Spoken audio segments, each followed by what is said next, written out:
Hi guys, ngayon ay araw ng Biyernes at araw ng pagsisimba namin. Kaya ayan, magpaplansya na ako ng mga damit na susuotin namin magsimba. Ito yung susuotin ko at ito sa alaga ko at ito sa amo kong babae at silk yan. Kaya mahirapan ako magplansya kapag ay madam na damit kasi silk at ito sa amo kong lalaki. So magpaplansya ako ngayon sabang nasa trabaho pa yung mga amo ko kasi pagdating nila ay magre-ready na kami papunta sa simbahan. Ganito kami dito kapag nagsisimba, kailangan ready na yung mga damit kahit malayo pa yung oras kasi ayaw ng amo kong lalaki na malate kami sa pagsisimba. Hapon kasi yung schedule ng pagsisimba namin kaya sobrang traffic kaya kailangan pupunta kami ng simbahan ng maaga para hindi kami ma-stuck sa traffic. Marami na kasing member ang congregation namin kaya kapag malate kami ay nasa likuran na kami uupo at hindi na kami makarinig at hindi na kami makakakita sa harapan. Much later. At ayan na nga guys, nakabihis na kami at ready na kami papunta sa simbahan at yung amo kong babae pala hindi na siya tumuloy magsimba kasi sobra daw sakit ng likod niya galing duty kaya hindi na namin siya kasama ngayon, kami lang tatlo. At kababa lang namin sa sasakyan, papunta na kami sa simbahan at nagtanong nga si sir kung meron ba kaming pang offering pero sabi ko half KD lang meron ako, sabi niya wag daw magbigay ng half KD, 1 KD daw yung ibibigay kaya binigyan niya ako ng 1 KD. Ayan tuloy nahiya ako guys kasi half KD lang talaga yung dinala ko. Ayan, binigyan na lang ako ni sir.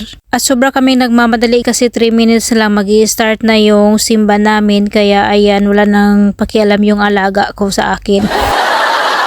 At nandito na nga kami sa National Evangelical Church. Dito kami nagsisimba. Ito yung simbahan na marami ang congregation guys. Maraming mga building dito. Iba-iba yung congregation. At yung building namin ay medyo malayo. Kaya nagmamadali na kaming pupunta doon kasi mag-i-start na talaga yung simba. At nandito na nga kami sa loob ng simbahan namin. Yan yung pastor namin. Medyo late na din kaya sobrang nagmamadali. At kami din late na kaya andito na ako umupo sa gitna. Ayoko pa naman sa gitna or sa hulihan guys kasi makakatulog ako kapag mag-lecture na. Ayan guys, kumakanta sila pero ako wala akong maintindihan kaya manahimik na lang ako dito sa gilid.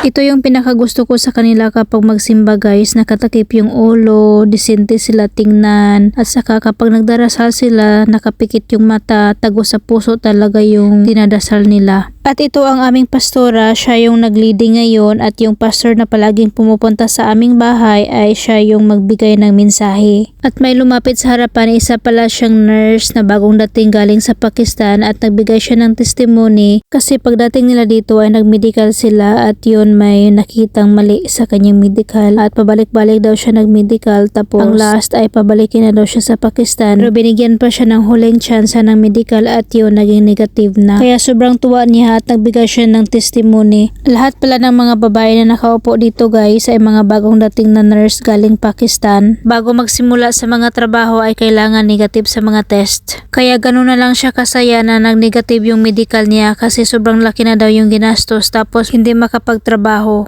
At yan ang pastor namin, nagbigay na siya ng mensahe. A few moments later. At ayan guys, tapos na kami magsimba at nandito na kami sa labas. Yung iba umuwi na kaya konti na lang yung mga tao na nandito. Kami rin ay papauwi na at dumating nga tong pamangkin ng amo kong lalaki, si Sana. Hi Sana! Sobrang bait niyan guys, grabe. At ito yung Bible Society sa loob ng simbahan at dito bumili yung amo ko ng Tagalog na Bible para sa akin. Marami kang mabibili dito sa loob guys, merong mga storybook, mga Bible, iba-iba yung lingwahe, basta marami talaga. Kung gusto mong bumili, marami kang mabibili sa loob. At nandito na nga kami sa labas ng simbahan at papauwi na kami at yung pamangkin ng amo kong lalaki ay mayroon silang service pa uwi sa kanilang tinutuluyan kaya ayan tinawagan niya yung driver.